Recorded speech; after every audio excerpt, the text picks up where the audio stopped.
Dobrodošli. Tiho pričam jer stalno imam osjećaj da me netko prati i ruga mi se. Kad god se okrenem čujem kao nekakav smijeh. Stvarno mi nije jasno što se to događa.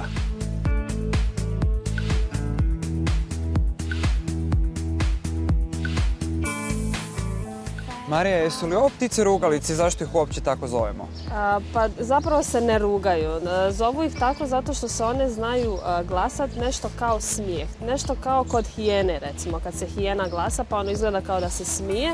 Tako i ova ptica isto može proizvoditi zvukove smijanja, hihotanja i onda prvi ljudi koji su došli i kad su ih tek upoznali, one su se počele glasati i mislili da su ti ljudi zapravo da im se te ptice rugaju. Tako su dobile ime. Pa su zato doživjele kao ruganje. Da. Ove ptice ne možemo, pretpostavljam, naći u Hrvatskoj. Gdje one žive? Ne, one žive isključivo na području Australije. Spadaju u skupinu vodomara koji iz te skupine čak ima i kod nas vrsta koji žive, ali ova znači baš isključivo ne. Čime se hrane naše kukabure?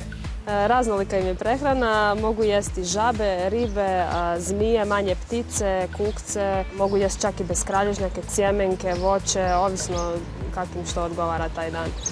Postoji nekakav specifičan način lova, je li tako? Da, baš ova vrsta više lovi životinje koje su na kopnu. Znači mogu jesti ribe, ali će se više koncentrirati na životinje na kopnu. Love tako da se obruše na tu životinju. Kad je ulove, onda idu na neko drvo negdje. Love panđama ili? Da, znači ili panđama ili kljunom, kako im odgovara u tom trenutku. Kad ulove svoj plijen, staće na neku granu negdje na drvo.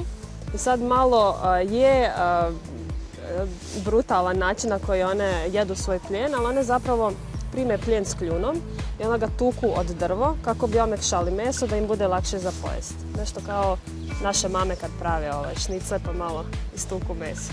Da bude malo mekše. Da.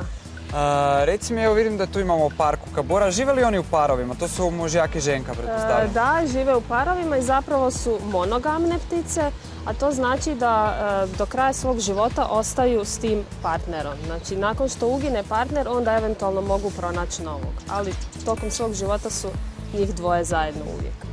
Mladunci kukabura su prilično različiti od ovih naših odraslih kukabura. Tako je. Znači, kad se tek izlegnu, oni nemaju perja, goli su, slijepi su, kljun im je malo manji od odrasle jedinke. Približno su iste veličine oni sami kao odrasli i rep im je crne boje.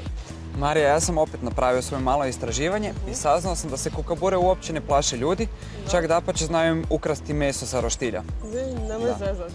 I uz to što su dobre kradljivice, poznate su još po tome da su bile jedna od 3 maskota ljetnih olimpijskih igara u Sidneju 2000. godine. Da, vidiš, nisam znala da su naše kukabure tak poznate. Je, kukabure su strašno poznate ptice.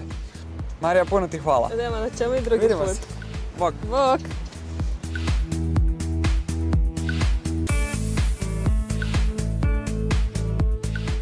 Ok, sad sam saznao da me nitko ne prati niti mi se ruga. Ja se sad idem malo prošetati Zagrebačkim zoološkim vrtom, a možda i nađem našeg idućeg gosta. Budite mi dobri, bok!